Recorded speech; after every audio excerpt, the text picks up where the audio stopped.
What's up, squads? Today we're going to talk about graphing linear functions in standard form.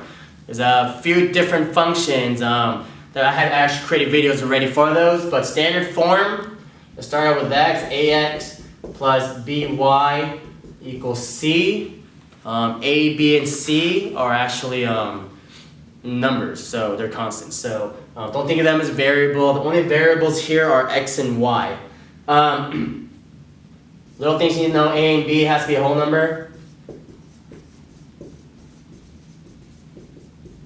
So make sure it's in whole number. And then, but today we're just focusing on what benefits do we have if you have it in standard form, right? Each form has its own benefits. Slope-intercept form has its own benefits, and standard form has its own benefits. So today we're going to talk about standard form and what benefits does it have. So actually, ax plus by equals c, the benefits of that is it's easy to find the x-intercept and y-intercept. Right, once again, how many points do we need to create a line? We need 2 points. Well, here are your 2 points. You have your x-intercept and you have your y-intercept. Those are the ones we're going to focus on today.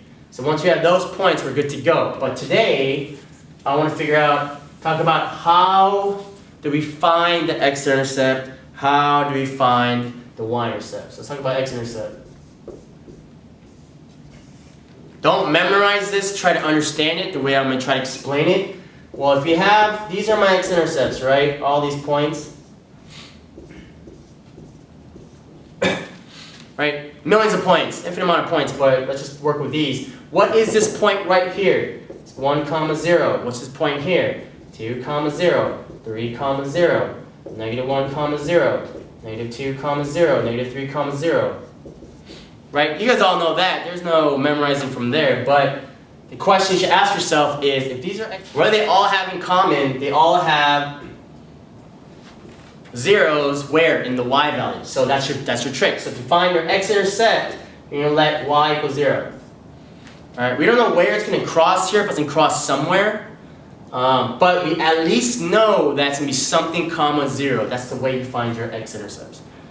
You guys have to understand this because a lot of kids forget how to find x-intercepts, but x-intercepts is very important, and y-intercepts is just as important when we start talking about word problems and real life situations. They all have a certain meaning. So the next part, how do you find y-intercept then? Well, let's talk about that. What is this point here? What is this point here? What is this point here? This is your y-intercept, right? Somewhere it's going to cross here. This is 0, 1. This is 0, 2. This is 0, negative 1. What do the y-intercepts have in common? Good. X values are zeros. So to find the y-intercept, you let x equal 0 and you solve for y. So this is what we're going to do today. We're going to let x equal 0 to find the y. We're going to let y equal 0 to find the x-intercepts. So let's talk about a couple examples. So you have 3x minus 4y equals 12. Okay, let's find the x-intercept. How do you find x-intercept once again? You let y equal 0.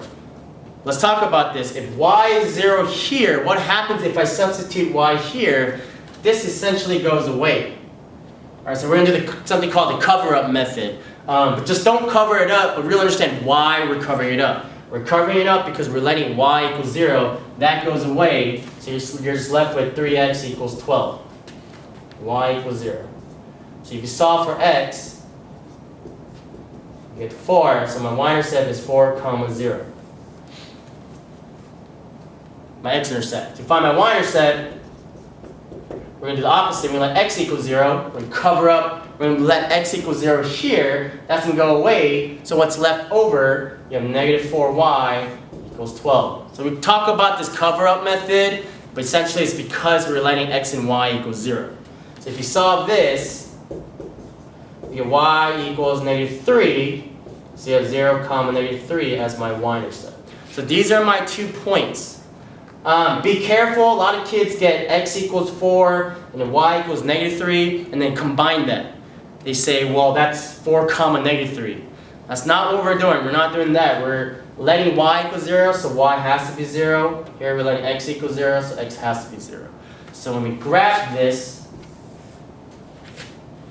you have 0, negative 3. And you have 4 comma 0. And then we just do that. And we have a line, positive slope. What's my slope? Rise over run. So you have positive 3 over 4. So my slope is 3 over 4. Rise over run, positive.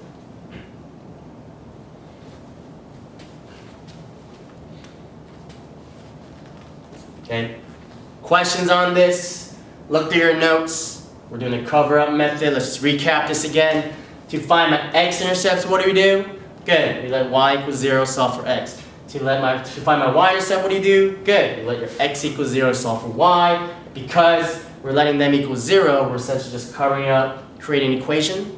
Covering it up, creating an equation. Right, as I'm using my whole hands, you probably use your thumb. You use our thumb rule to cancel it out. Okay? That concludes our lesson with graphing linear in standard form. The benefits for that in standard form is to find the x and the y-intercepts, and we can just plug them together, connect the lines, we're good to go. Let's try 3 problems. Alright, so let's try to do our 3 problems, our basic, our intermediate, and our advanced problem. Alright, your basic problem, let's try that out. This is your basic problem. So just give you 2x minus 4y equals 8. I want to use the cover-up method, but really understand why we're covering it up. And I want you to graph, do a quick sketch. In about 30 seconds to a minute, go. Alright, let's review this. To find x-intercept, you let y equal 0, so all that goes away, so you essentially have that divided by 2. We get that, x equals 4, so you get 4 comma 0. To get y-intercept, you let x equals 0, so you cover that guy. So you have negative 4y equals 8. So divide by negative 4. So y equals negative 2, so 0 comma negative 2. You have your x-intercept, you have your y-intercept. Plot those points, connect the dots, and you're good to go. All right, check your answers, make sure you did it correctly. Really understand why we're covering up. Don't just cover it up. I really don't want you guys just covering it up. I really want you to understand why we're doing it. All right, good job. All right, our intermediate. We have not done this yet, but if I give it to you in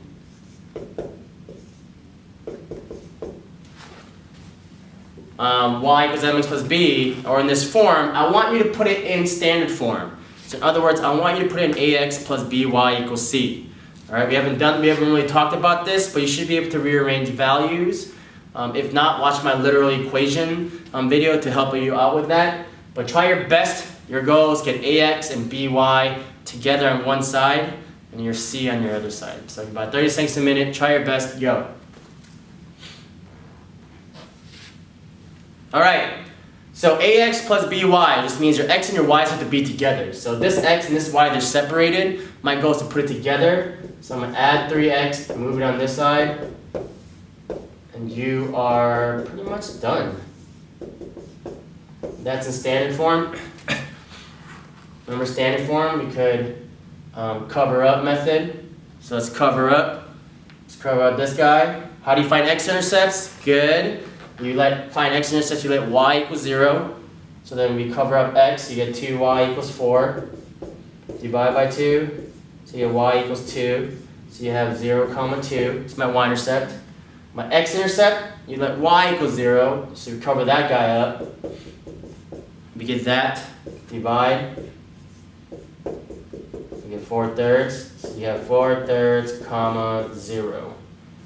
Okay, be careful, because a lot of kids like to combine these and say 4/3 comma 2. That is not it. Remember, how do we find my x-intercept? You let y equals 0. How do you find your y-intercept? You let x equals 0.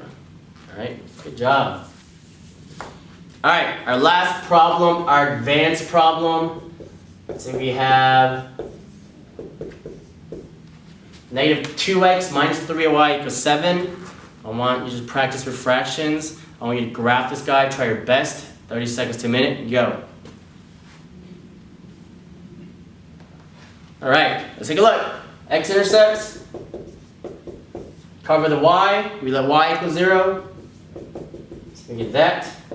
Y-intercept, we let x equal 0, cover that guy up, so you have that. We solve it. you have -7/2, comma 0. Here you divide by -3. So y equals -7/3. So you have 0, comma -7/3. So you have your x-intercept, let y equals 0, your y-intercept, let x equals 0. You plot them. -7/2 is a little over 3. So 1, 2, 3 is 3.5. And then 0, -3 is a little over 2. About here. Down the mountain. We have that. Alright, so check your answers. Our goal, our most important concept with standard form is understanding how to find x-intercepts and how to find y-intercepts. So that concludes our lesson. Hopefully these videos have helped you. If you already have it, please subscribe to my channel, turn on your notifications, and let's get ready for some math videos.